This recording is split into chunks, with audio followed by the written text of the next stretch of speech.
하늘의 문을 여소서. 이곳을 주목하소서. 주를 향한 노래가 꺼지지 않으니 하늘을 열고 보소서. 이곳에 임재하소서. 이곳에 임재하소서. 주님을 기다립니다. 기도의 향기로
만물을 창조하신 그 높고 위대하신 분이 우리를 만드셨습니다.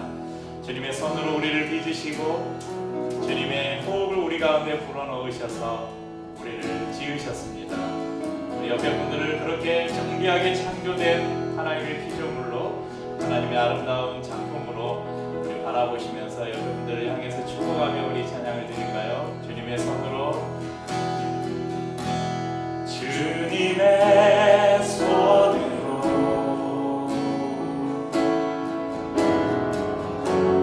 주님의 생기로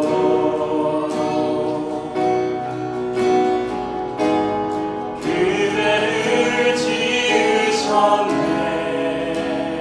하나님 형상 따라 하나님 형상 따라 세상의 빛으로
주간의 설교 시리즈 제목이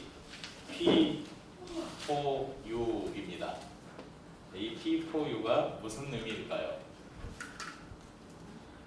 퀴즈입니다. 알고 있는 사람은 어제 제가 가르친 사람은 말하지 말고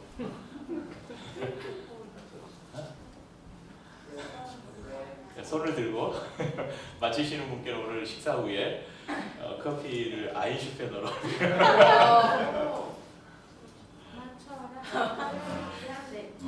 네. 너를 위한 네 가지 플랜? 약자니까 약자대로 이야기를 해주셔야죠. 이렇게. 네, 우리 강 집사님이 맞히셨습니다. 플랜. 이제 4는 저희가 이제 주로 영어나 이런 걸 숫자로 표기도 하고 이제 언어 유희죠. 그래서 플랜 for you. 그래서 당신을 위한 계획. 또 이 4에는 당신을 위한이라는 영어 for뿐만 아니라 숫자 4를 의미하기도 합니다. 그래서 당신을 위한 네 가지 계획. 이 시리즈로 앞으로 4주에 걸쳐서 말씀을 나누려고 합니다. 이 시리즈 말씀을 나누는 이유가 크게 두 가지가 있는데요. 먼저는 우리 기존의 성도님들이 알고 있는 복음. 혹시 여러분들 누군가 복음을 듣기를 원해요. 그래서 저에게 복음을 들려주세요 할 때 이렇게 잘 정리를 해서 이렇게 어떻게 이렇게 전할 수 있을지 여러분 준비가 되셨습니까? 다른 사람에게 복음을 체계적으로 이렇게 전할 수 있으시겠어요? 우리 기존 성도님들에게는 우리가 알고 있는 이 복음, 만약 이 복음을 내가 다른 사람에게 설명해야 한다면 어떻게 설명해야 될까? 그래서 그것을 좀 정립하는 시간이 되기를 바라고, 또 한 가지는 우리 이제 코로나 시기 우리가 온라인 예배를 드릴 때는 함께하지 못했지만 우리 채빈이네를 만난 게 벌써 횟수로 한 4년째 되죠. 코로나 기간까지 하면 횟수로 치자면 4년째인 것 같아요.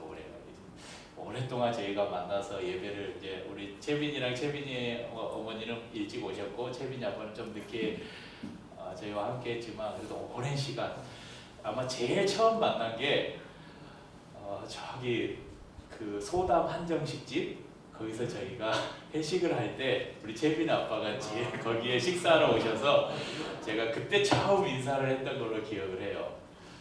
참 인상이 좋았던. 근데 이제 마음속으로는 항상 교회는 언제 올까 기다리고 있었는데 이렇게 이제 함께 나와서 예배 드리고 있으니까 얼마나 참 감사한지 모릅니다. 그런데 우리 채빈이네 가족이 함께 예배하는 것을 넘어서 그냥 교제하는 것을 넘어서 예수 그리스도가 어떤 분인지, 어떻게 하면 예수를 믿을 수 있는지, 그래서 하나님이 원하시는 그 구원을 받기를 원하는 그런 마음이 있습니다. 그래서 따로 만나서 이렇게 복음을 설명하고 하기에는 부담스러울 것 같기도 하고 또 여러 시간들이 필요할 것 같아서 이걸 우리 성도들과 같이 한번 이 전체적으로 이 복음을 소개하는 시간을 가지면 좋겠다, 그런 마음이 있어서 이 말씀을 준비했습니다. 여러분, 교회는 친목단체가 아니에요. 교회는 사람들이 모여서 밥 먹고 놀고 여행 가고 이런 곳이 아닙니다. 물론 교회에서는 같이 우리가 예배를 드리고 밥을 먹고 지난주처럼 야외 예배도 드리고 또 여행도 가고 우리가 8월이 되면 또 캠프도, 여름 캠프도 가고 여러 가지 다양한 프로그램들과 재미있는 일들이 있는데, 그럼 교회는 그게 전부가 아니에요. 교회는 그리스도를 구주로 고백하며 예수 그리스도를 머리로 해서 성도들 한 사람 한 사람이 유기적으로 연결되어 있는 하나의 유기체입니다. 그리고 교회는 하나님을 예배하는 곳이고 각자 하나님께서 주신 사명을 따라서 하나님을 섬기고 세상을 섬기는 곳이 바로 이 교회입니다. 교회가 지역을 위해서 다양한 구제 사역도 할 수 있고 교육 사역도 할 수 있습니다. 저희도 이 공간길을 통해서 마을 사람들을 섬기는 사역을 하고 있습니다. 하지만 이 모든 것은 궁극적으로 하나의 가장 중요한 일을 위한 통로에 불과합니다. 그 가장 중요한 일이 무엇인가? 바로 한 영혼을 구원하는 일입니다. 여러분, 저희 교회 원래 보통 교회들은 다 딱 보면 아 저희가 교회구나 알 수 있잖아요. 왜냐하면 교회에 이렇게 딱 종탑이 있잖아요. 종탑이라고 하는 첨탑 위에 십자가가 다 달려 있잖아요. 그래서 아 저기가 교회구나 하는데 저희는 그 종탑도 없고 십자가도 없어요. 저기 여러분들 밖에서 혹시 보셨을지 모르겠습니다. 여기 길 앞에 나가면 저희 간판에 큰 글씨로는 공간 길이 있고 그 옆에 조그맣게 밑에 바람길 카페, 소림길 음악 교습소 오른쪽에 저희 그 주부에 있는 기류의 교회 로고 있잖아요. 이 로고가 하나 딱 들어가 있어요. 그래서 유심히 안 보면 저기에 교회가 있는지 아무도 몰라요. 그래서 이곳에 교회가 있는지 이 마을 사람들 모르는 사람들이 아마 대부분일 것입니다. 저희 카페 손님을 제외하고는. 그런데 이곳에 누군가가 찾아오는 게 교회에 누군가가 찾아오는 게 쉬운 일이 아니죠. 그래서 우리 하빈이네를 만난 거는 참 우리에게는 정말 기적 같은 일이었어요. 그리고 강 집사님 가족을 만난 것도 기적 같은 하나님의 은혜였습니다. 우리 하빈이네는 처음에 카페 손님으로 오셨어요. 항상 이 자리에 앉았어요. 이 자리에 앉아서 슬기 자매가 먼저 와서 준호 형제를 기다릴 때가 있었고, 준호 형제가 먼저 와서 슬기 자매를 기다릴 때가 있었고, 그래서 이렇게 차를 마시고 카페 사장과 손님으로 알게 돼서 서로 인사를 나누다가 두 사람이 각자 다른 교회를 다니다가 같이 한 교회를 정하면서 저희 교회를 이렇게 검색해서 찾아보고 설교도 들어보고 해서 저희 교회로 오게 됐습니다. 우리 강 집사님 가족을 만난 것도 참 기적 같은 은혜였습니다. 저에게 커피를 배우신 권사님이 계신데 그분이 지금 열매 어린이집 근처에 카페를 오픈하셨어요. 저에게 이제 커피를 일정 기간 배우고 커피하고 전통차를 같이 하는 카페를 하셨는데 지금은 이제 접으셨는데 그 카페에 우리 육집사님께서 차를 마시러 가신 거예요. 그래서 이야기를 나누다가 집사님이 이제 이런 좀 열린 교회, 기성의 전통적인 목회가 아니라 좀 열려있는 좀 개혁적인 그런 목회를 하는 교회를 찾고 있다 그러는데 그런 이야기를 하던 중에 그 권사님이 제가 아는 목사님이 여기 박천동에서 카페 하면서 교회를 하신다고 그 이야기를 듣고 그날 바로 찾아오셨어요. 그래서 첫날 찾아온 날 한 2시간을 이야기를 한 것 같아요. 그렇게 이야기를 나누고 육집사님하고 우리 강 집사님이 같이 교회를 나오셔서 지금까지 이제 벌써 몇 년이에요. 한 5년 됐나요? 이렇게 함께 예배를 드리고 있습니다. 네, 그래서 우리 강 집사님 또 어린이집을 통해서 우리 세연이네를 이렇게 만나게 되었고 또 채빈이네를 이렇게 만나게 되었습니다. 그 노사연이라는 가수가 부른 전국민의 애창곡이 있잖아요. 우리 만남은 우연이 아니야. 그것은 우리의 바램이었어. 우리의 만남은 우연이 아니야. 그것은 우리의 바램이었어. 여러분 우리 바람길 카페 있잖아요. 바람길 카페를 혹시 아직도 부는 바람이라고 생각하고 계신 분은 없으시죠? 이거 한번 보여주세요. 이거 한번 내려주세요. 오른쪽 이것만 쭉 한번 내려주시면 네 끝까지 내려야 돼요. 끝까지 내리면 저기 위에 뭐라고 적혀있는지 한번 보시면서 안 되겠네? 그냥 한번 내려보세요. 쭉 더 접혀도 되니까 밑에 접혀도 되니까 쭉 내려가 내리세요. 네 나오세요. 이쪽은 네, 더 조금 네 한번 읽어보시겠어요? 바람 어떤 일이 이루어지기를 바라는 마음. 이 바램은 제가 일부러 인터넷 찾아봤어요. 바램은 잘못된 국어 표기에서 잘못된 표기고 맞는 표기는 바람이에요. 바람. 그리고 국어 사전에는 바람을 어떤 일이 이루어지기를 간절히 바라는 마음 이렇게 국어 사전에 나와 있습니다. 그래서 바람길 카페는 어떤 일이 이루어지기를 바라는 그 마음을 마음길 그런 뜻입니다. 그럼 이 바램 우리가 만난 것, 여러분 우리가 주 안에서 만난 것은 우연이 아니에요. 이 세상에 일어나는 모든 일들 중에 우연은 하나도 없어요. 그것은 우리의 바램이었대요. 우리의 바람이었어요. 바로 저희의 간절한 바람이었고 하나님의 바람이었습니다. 그 안에서 우리가 이렇게 만났습니다.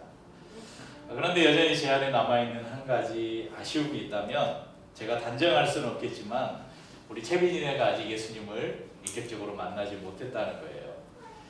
그런데 또 제 걱정과 다르게 하나님께서 이미 우리 두 분과 우리 채빈이 마음속에 복음의 씨앗을 뿌리고 또 그 씨앗이 자라가고 있는지도 모르겠습니다. 그럼 지난주 야외 예배 드릴 때 솔직히 좀 당황스럽기도 하고 부끄럽기도 했어요. 예배 드리려고 하는데 우리 채빈 아빠가 성경책을 딱 꺼내는 걸 보면서 정말 솔직히 제가 목사로 부끄러웠어요. 제가 다음부터는 꼭 성경책을 챙겨가리라 마음을 먹었습니다. 여러분, 비록 야외 예배지만 우리가 예배를 드리면 하나님의 말씀인 성경책을 당연히 갖고 와야 되는 게 당연한 거잖아요. 예전에는 다 가지고 다녔어요. 그런데 요즘에 이제 핸드폰, 스마트폰 시대가 되니까 스마트폰에 다 성경을 검색하면 성경 앱이 있고 찬송가 앱이 있으니까 사람들이 성경책을 안 들고 다녀요. 핸드폰만 들고 있으면 그 안에가 있으니까. 그래서 저도 당연히 성도들이 아무도 성경책을 안 갖고 올 거라고 생각하고 순서지를 만들어서 성경 구절도 넣고 찬양도 넣고 그래서 순서지를 일부러 준비했습니다. 그런데 성경책을 예배드리려고 딱 꺼내놓는 모습을 보면서 참 제 모습이 부끄럽기도 하고, 한편으로는 하나님께서 저 가정에 하나님을 사모하는 마음을 이미 심어 놓으셨구나, 그런 생각이 들면서 기쁘기도 했습니다. 저는 대학생 때 CCC라는 선교단체에서 한 2년 반 활동을 했습니다.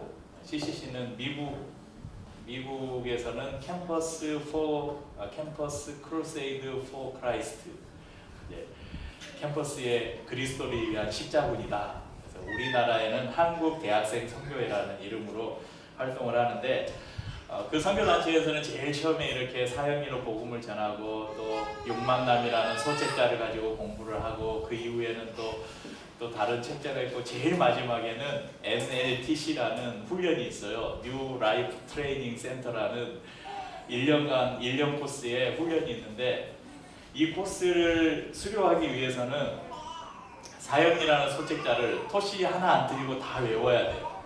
그리고 그 훈련 기간 동안 20명에게 이 사형리를 전해야 돼요. 그래야 수료를 할 수 있습니다. 그래서 저는 수료를 했어요. 네, 오늘 여러분들에게 이 사형리를 좀 소개해 드리려고 하는데요. 민서가 좀 나눠줄까? 네, 우리 두 분을 위해서는 특별히 중국어 사형리도 준비했습니다. 네, 그리고 청소년용 사형리도 준비했고요.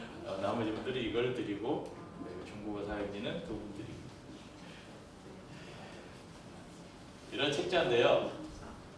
그럼 이 P4U라는 이 설교 제목을 여기에서 딴 거예요. 그 청소년용 책자 제목이 P4U예요. 네 가지 영적 원리, 이것을 옛날에는 네 가지 for spiritual law라고 했는데 요즘에는 for love laws라고 나왔네요. 네 가지 사랑의 법이라고. 한번 보시고, 이제 앞으로 이 사형리를 중심으로 해서 제가 예전에 이걸 달달 외우고, 이 안에 여러분 자연계의 자연법칙이 있듯이 하나님과 사람 사이에도 영적인 원리가 있습니다. 제 이름이 하나님은 당신을 사랑하시며 당신을 위한 놀라운 계획을 가지고 계십니다. 하나님이 세상을 이처럼 사랑하사 독생자를 주셨으니 이는 저를 믿는 자마다 멸망치 않고 영생에, 이렇게 달달달달 외우면서 이걸 가지고 캠퍼스를 다니면서 사람들에게 복음을 전했던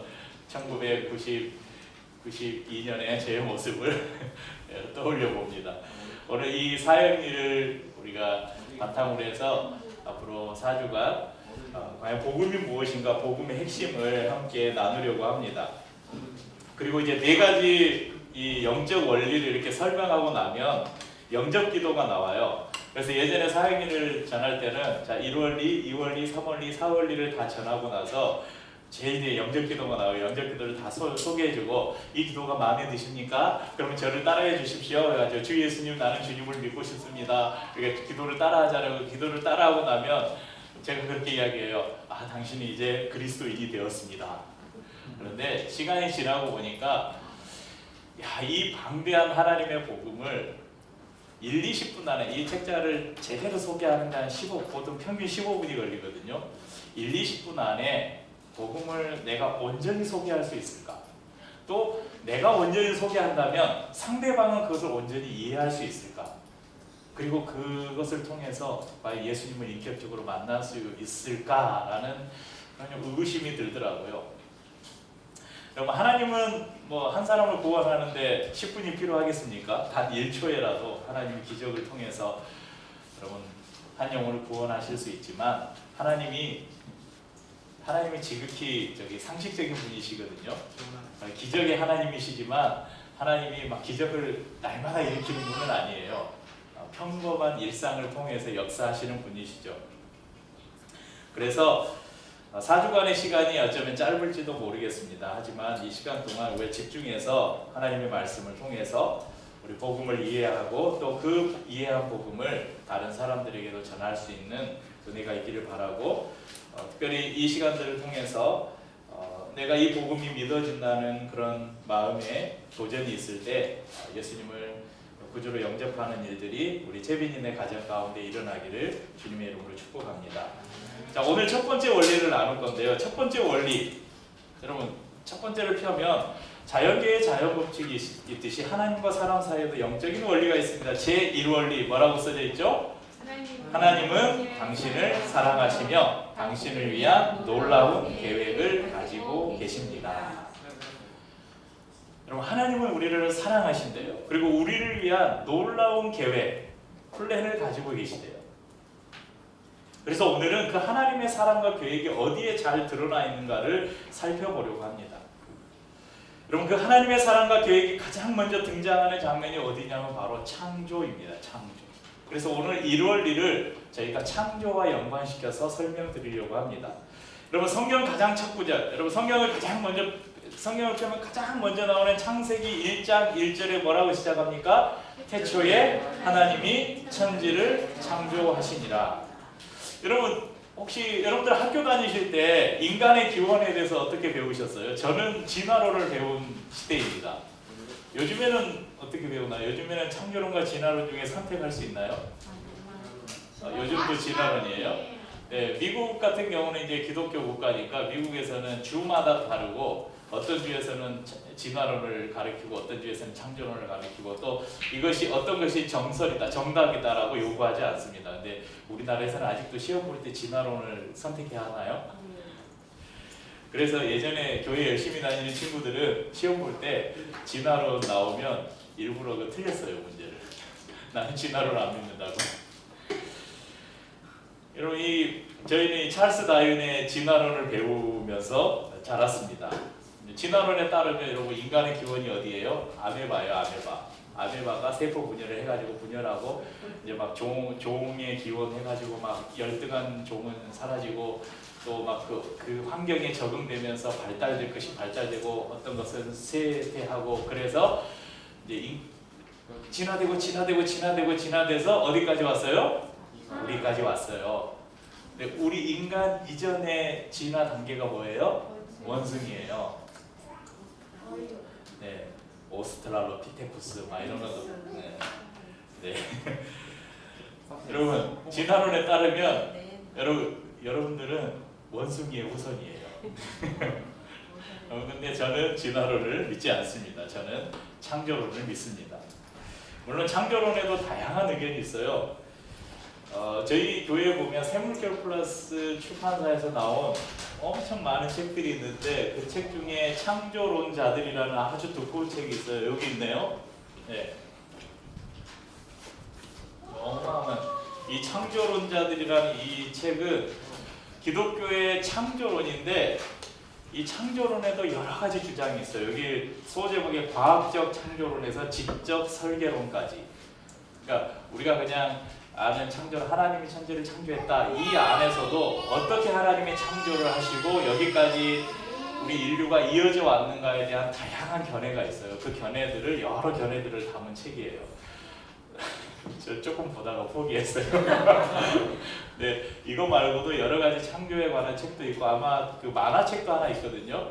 여러분들 관심이 있으신 분들은 한번 보시면 좋을 것 같습니다. 이제 근데 오늘 창조론을 설명하려고 하는 시간은 아니니까 이것에 대해서 너무 깊이 들어가지 않고요. 하지만 우리는 하나님께서 천지를 만드셨다는 창조론을 우리 성도들은 믿습니다. 그래서 창세기 1장 1절 태초에 하나님이 천지를 창조하시니라, 이 구절을 우리가 받아들이지 않는다면 성경을 더 이상 나갈 수가 없어요. 그러니까 창세기 1장 1절은 우리에게 그렇게 도전하는 거예요. 너가 유신론적 창조론을 믿을 것인가, 무신론적 진화론을 믿을 것인가, 둘 중에 하나를 선택하라고 우리에게 요구합니다. 과학의 영역에서도 하나님께서 만물을 창조하셨다는 사실을 증명하기 위해서 부단히 노력했습니다. 하지만 창조는 과학의 영역보다 믿음의 영역으로 우리가 받아들여야 한다는 것입니다. 믿음의 영역을 지식이나 이성으로 받아들이고 한다면 우리가 한 발짝도 나아갈 수 없을 거예요. 여러분, 파스칼이라는 사람의 이름 들어보셨죠? 파스칼. 아니요. 안 들어봤어? 네. 파스칼 인터넷 검색해봐. 네, 유명한 탕세라는 책도 지었고, 네, 프랑스의 아주 유명한 수학자이고 물리학자이고 또 종교학자입니다. 그런데 이 세계적으로 유명한 이 파스칼이라는 학자가 이런 말을 했어요. 모든 사람의 마음에는 빈 공간이 있다. 이 공간은 오직 하나님만이 채울 수 있다. 이것을 다른 말로 신적 공간이라고 합니다. 신적 공간. 여러분, 수학을 연구하고 물리학을 연구하는 과학자예요. 수학자예요. 이 학자가, 그러니까 여러분, 수학을 연구할 때, 물리학을 연구할 때 어떻게 판단해야 돼요? 철저하게 지식으로, 이성으로 판단해야 되잖아요. 그런데 이런 학자가 그런 이야기를 했어요. 모든 사람의 마음속에는 신적 공간이 있다. 그 공간은 오직 하나님만이 채울 수 있다. 여러분, 그래서 사람들이 종교성이 있다고 하잖아요. 여러분, 왜 사람들이 나무에다가 줄 매달아 놓고 비나이다 하겠어요? 날마다 돌 만지면서 이 돌 만지면 아들을 낳는다 그러고, 뭐 어디 바위를 섬기고 막 저기 어촌 같은 데 가면 배 타고 조업 나갈 때 풍랑 만나지 말라고 매년 첫 해가 되면 뭐죠? 그 제사 지내잖아요. 그런 제사를 지내고, 왜냐하면 바다에 신이 있다고 생각하잖아요. 여러분, 하늘에 신이 있다고 생각하고 바다에 산에 신이 있다고 생각하고, 그러니까 여러분 뭐 드라마를 찍을 때도 여러분 고사를 지내고, 뭘 할 때도 고사를 지내고, 심지어는 우리 부모, 할머니, 할아버지, 조상들이 아직 살아서 제사를 지내면 그분들이 와서 밥을 먹고 간다고 제사를 지내고, 그것도 안 되면, 그런 것도 다 아니면 나는 그런 거 다 안 믿는다. 나는 오직 내 주먹을 믿는다. 이런 사람들은 그 마음, 신적 공간에 자기 자신을 집어넣은 거예요.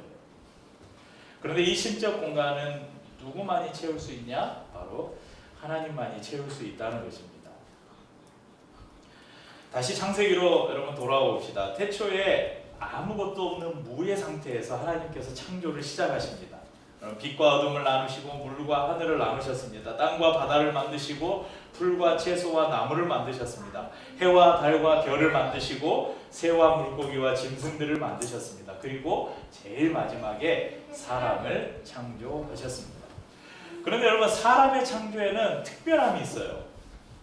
여러분 26절에 보시겠어요? 오늘 저희가 읽은 본문 26절, 하나님이 이르시되 뭐라고 했어요? 우리의 형상을 따라 우리의 모양대로 우리가 사람을 만들고 그들로 바다의 물고기와 하늘의 새와 가축과 온 땅과 땅에 기는 모든 것을 뭐하게 하자?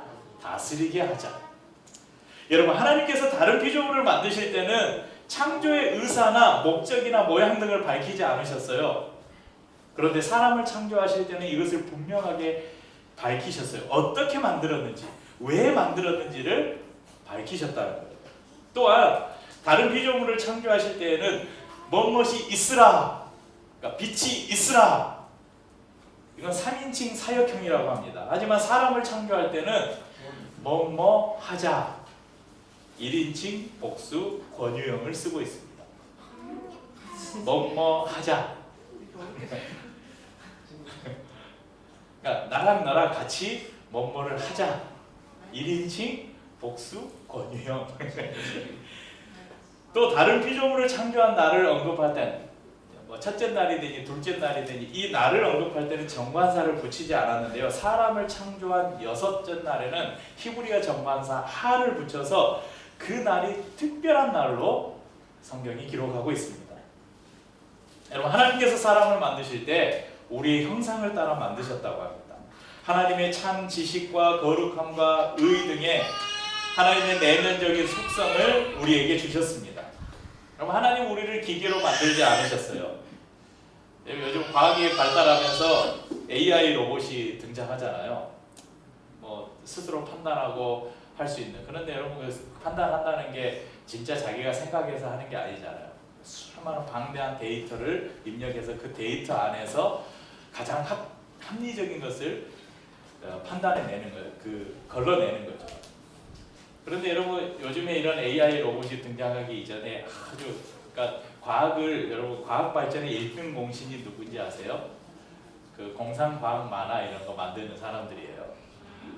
예전에 저 아주 어릴 때, 제가 저기 주원이 이만할 때 막 봤던 그 애니메이션, 그러니까 만화 영화에 여러분 막 비행 접시 같은 거 그런 거 보면서 야, 저게 뭐야 그랬는데 지금 그런 우주선이 지금 달나라도 가고 화성도 가고 하고 있잖아요. 그럼 그 아주 오래전 우리 일본에서 유학 생활을 하신 두 분은 아스트로보이 아시죠? 아톰. 제가 예전에 너무 좋아했다. 요즘에도 그 피규어랑 보면 너무 귀여운 아톰. 아톰이 그 한마디로 인공신이잖아요. 스스로 생각하고 판단하고 감정도 있는 그런 로봇이잖아요. 그런 로봇들이 등장하는 지금 시대. 그리고 하나님은 우리를 그런 로봇으로 만들지 않으셨다는 거예요. 무엇이든 명령만 하면 그 명령대로 따르는 존재, 아니면 어떤 것을 프로그래밍해서 넣어놔서 그 프로그램대로만 움직이는 존재, 아니면 리모컨으로 껐다가 켰다가 할 수 있는 그런 존재로 우리를 만들지 않으셨다는 것입니다.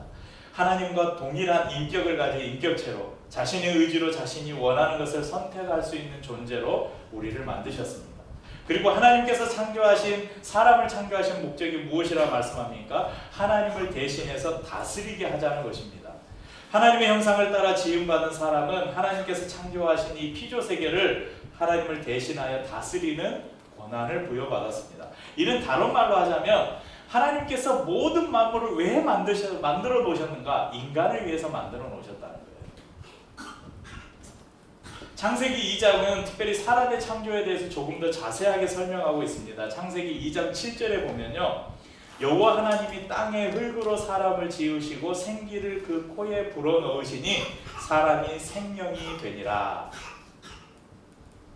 네, 다른 피조물들은 말씀으로 지으셨어요. 뭐가 있으라, 있으라. 그런데 사람은 하나님이 흙으로 직접 빚으시고 그 코에 하고 하나님의 생기를 불어넣으셨더니 생명, 살아있는 영이 되었다. 사람이 만들어졌습니다. 그리고 에덴을 창설하시고 에덴 동산 안에 아담과 하와를 거기 두시고 동산의 모든 것을 누리도록 하셨습니다. 그리고 에덴 동산 안에서 하나님은 사람과 함께 거니시고, 여러분 지금 우리는 하나님이 눈에 안 보이잖아요. 그런데 태초에 그 하나님의 만물을 창조하시고 아담과 하와를 만드신 이후에 그 하나님께서 허락하신 그 에덴 동산은 하나님이 그곳에서 아담과 하와와 함께 거니셨고 그들과 함께 대화하셨고 그런 공간이었다는 거예요. 그것이 바로 천국이었습니다. 하나님께서는 저와 여러분을 자신의 형상을 따라 만드셨습니다. 우리를 위해 모든 피조물을 만드시고 그것을 누리고 다스리게 하셨습니다. 에덴 동산의 모든 풍성함을 아담과 하와가 누리고 있었죠. 그것처럼 우리에게도 그런 풍성함을 누릴 수 있는 존재로 만드셨습니다. 창세기 1장 31절에 하나님이 엿새날까지 모든 것들 다 만드시고 마지막에 인간을 만드신 다음에 어떻게 말씀하셨냐면 심히 좋았더라 이렇게 말씀하셨습니다. 하나님의 이 감탄, 심히 좋았다라는 감탄은 모든 것이 완벽했다는 증거입니다.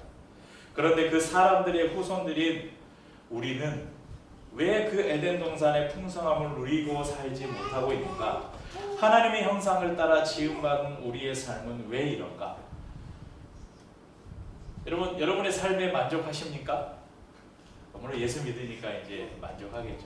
예수 믿기 이전의 삶, 아니면 여러분의 주위에 예수를 알지 못하는 사람들의 삶을 한번 보십시오. 여러분 삶에 만족하십니까?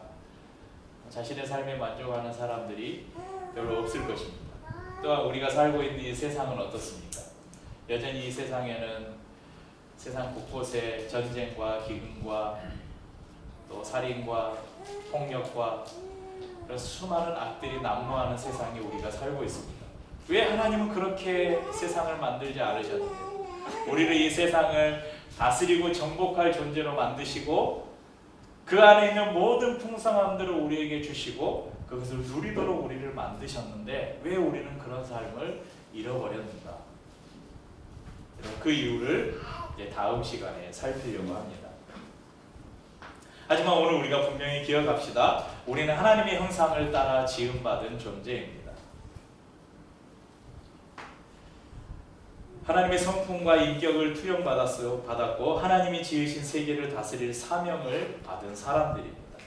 하나님이 만드신 모든 풍성함을 누릴 존재로 창조되었습니다. 여러분 이런 창조의 아름다움을 노래하는 아주 좋은 가사를 담은 노래가 있습니다. 후렴 부분은 음이 높아서 제가 부분만 노래를 한번 불러보겠습니다. 하늘의 별들처럼 해변의 수많은 모래처럼 내 모습 작다 느껴질 때 이 노래 불러봐요. 손끝에 지문처럼 그대의 가치는 유일하죠. 주 형상 따라 지음받은 그대는 특별해요. 때론 내 모습 너무 평범해. 아무도 내게 관심 없을 거야. 주저앉고 싶어질 때 이 세상에 단 한 사람 하나님 손이 지은 최고의 작품 아직은 온전치 못할지라도 조금씩 완성돼가는 오직 그대를 향한 완전한 계획 하늘의 축복받은 You are special. 이것만 크게 하나 만든 거야. 여러분 센스 있네요. 여러분 특별한 존재예요. 여러분 우리 지문 있잖아요. 이 지구상에 지금 한 60억의 인구가 살고 있다는데 60억의 인구 중에 지문이 같은 사람이 한 명도 없어요. 놀랍지 않으세요? 한 분은 있을 것 같아요. 너가 한번 찾아와봐. 지문이 같은 사람이 혹시 있는지. 하나님이 저기 실수하셔가지고 지문이 같은 사람을 만드셨는지 모르겠지만 여러분 우리를 하나님께서 그렇게 만드셨대요. 손끝에 지문이 다 다른 것처럼 한 사람 한 사람을 최고의 작품으로 독특하게 만드셨다고 말씀하십니다. 그래서 여러분들은 특별한 존재입니다. 우리 조리 아빠 박금호 조리 태민이 아빠 박금호 성전이 우리 조리 자매님 우리 박채비 죄송해요. 그럴 수도 있죠. 네. 우리 이 세 분은 정말 하나님께서 특별한 존재로 독특한 존재로 하나님이 사랑하시는 존재로 만드셨습니다. 그리고 여러분들을 향해서 정말 놀라운 계획을 가지고 계십니다. 그 계획을 발견하는 시간들이 될 수 있기를 축복합니다. 또 이곳에 모인 우리 성도님들 한 분 한 분이 하나님이 택하시고 하나님이 부르신 정말 존귀한 존재라는 것을 기억하고 그 부름에 창조의 목적에 우리가 합당하게 살아가는 모든 성도님들이 될 수 있기를 주의 이름으로 축복합니다. 함께 찬양하고 우리 성찬을 나누겠습니다.